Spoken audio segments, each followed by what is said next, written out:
Hi guys! Napa-video ko kasi nakita ko ngayon yung agency ko which is City Employment ay nag-post na hiring sila. Ito yung page nila oh. Ito. Yan. Yan. Kapag maraming likes, yun yung at saka followers, yun yung talagang legit na ano nila. Nag-post sila ngayon ng 14 hours ago.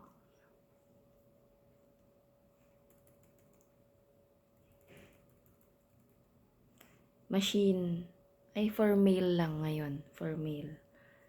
May machine maintenance tsaka machine technician. Yung basic salary niya ay 27,470 NT. Basic salary pa lang yun which is sa peso ay 49,000. Wala pa yun yung OT. Basic pay pa lang yun. Age 20 to 27. Yung height ay dapat 170 cm above. Weight, body proportion dapat. Status, single. Ewan ko kung bakit single yung inukuha nila.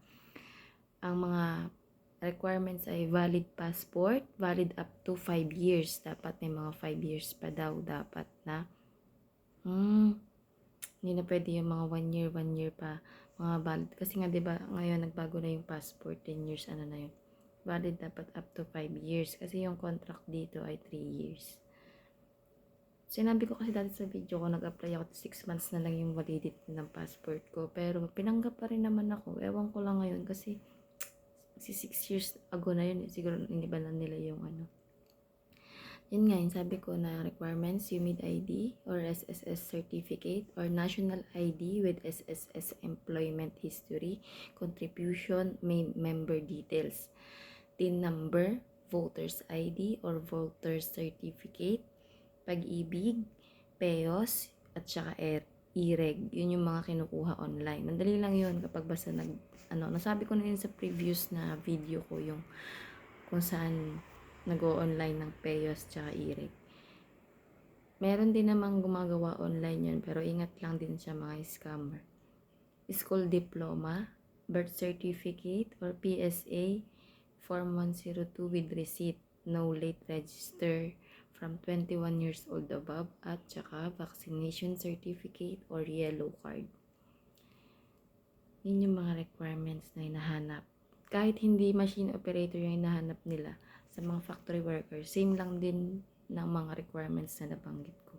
Kaya kung napanood nyo to, i-ready nyo natin yun bago kayo mag-apply. Kasi nga sabi ko nga sa previous mga videos ko, merong agency talaga na hindi nila pinapayagan na ma-entertain nila yung tao hanggat hindi kompleto yung requirements. Sayang lang din kasi yung punta nyo kasi yung iba galing pang mga malalayong lugar, Pangasinan, Isabela, maraming Pampanga, Mindanao, may mga ganyan pa. Yung nila, yung address ng agency ko ay sa ito. Screenshot. Yan. Yan yung nila. Ang tingnan mo yung comment sa Digos, Mindanao pa. Hiring nila ngayon. Tsaka yan yung address nila. Tingnan natin. I-scroll nyo lang yung page nila. Baka may makikita kayo na mga hiring ngayon. Meron pang isa na nababalitaan ko ngayon dun sa FB na yung iQuest. Kasi yun yung ng asawa ko, agency. Medyo mataray daw yung mga tao doon. Kaya, pasensya na lang din. Meron kasing ganun mga talagang kalam mo kung sino. Masa nagpapalis. Naranasan ko rin yun, pero wala, pasensya lang talaga. Kung gusto mo talagang makaalis, tsaga lang. Pero marami namang agency. Marami namang agency pagpipilian. Kaya, pumunta kayo sa MIP, Grand Placement, JDegal, yung Japan Manpower ba yun? Tsaka dun sa Japman, yan. Sa Grand Placement. Yan yung mga sa JS contract. Yun, yung mga legit na agency. Pwede naman kayong mamili. Tsaka magkakatabi rin yun. Magkakatabi lang yun mahalos. Mga lakad lang din. Talagang ano. Meron din malapit sa Intramuros yata yung JS. Yung mga ano. Ngayon yung sa OSE. Ngayon sa iQuest. Nag-post yung iQuest eh.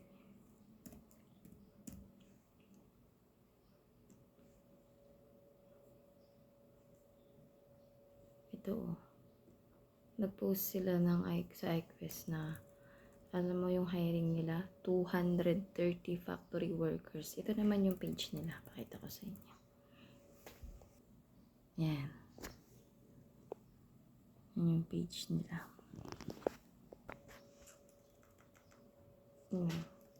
Hiring sila ngayon ng 200 factory workers sa cake. Yung cake ay malayo dito sa Kaohsiung. Bandang Taoyuan yun. Yung cake, maganda rin dito sa cake. Pero depende din sa department na mapupuntahan mo. Kasi halos lahat naman ng mga company dito, depende yung sahod talaga sa department. Isang idea lang yan na binigay ko sa inyo. Depende kasi talaga sa department. Oo, pare-parehas ng sinasahod ng basic salary. Pero yung OT, yung performance bonus, magkakaiba per department. Depende na lang kung yung leader nyo ay magugustuhan kayo or first, kasi sila, first and last impression. Kaya dapat sa una pa lang galingan nyo na. Yan sa Kiek. Hiring sila. Marami. Scroll nyo yung sa iQuest. Kasi meron ditong barcode na doon kayo mag-fill up, doon kayo mag-register kung pasok pa kayo sa ano nila. Tapos tatawagan, i-email kayo kung kailan kayo pupuntahin doon. Yun ha. Ito yung iQuest sa isa sa mga dapat kompleto yung requirements nyo bago kayo pumunta. Kahit isang sa requirements lang wala na, hindi na kayo papapasukin doon. Sobrang higpit nga naman. Marami. Mag-scroll lang kayo sa FB. Tsaka, advice ko lang din, mag-join kayo sa mga, meron akong group din dito na pinag-joinan yung mga Taiwan applicant. Yan, mga Taiwan applicant. Yung maraming doon. Maraming naka-join. Doon kayo makakakita or makakabasa ng mga experience nila or mga comments nila about sa mga na-applyan nila. Yan, try nyo rin doon mag-scroll. Tsaka talaga dapat mga suggestion ko sa inyo, yung mga na naibibigay kong advice, sundin nyo rin, nakinig din kayo kasi nga tulong lang din naman yun, kahit di na kayo mag-subscribe, basta gawin nyo lang yung mga advice ko sa inyo, yung mga tungkol sa mga exam, mga physical, basta okay lang sa akin kahit naman ako walang kitain dito sa YouTube. Basta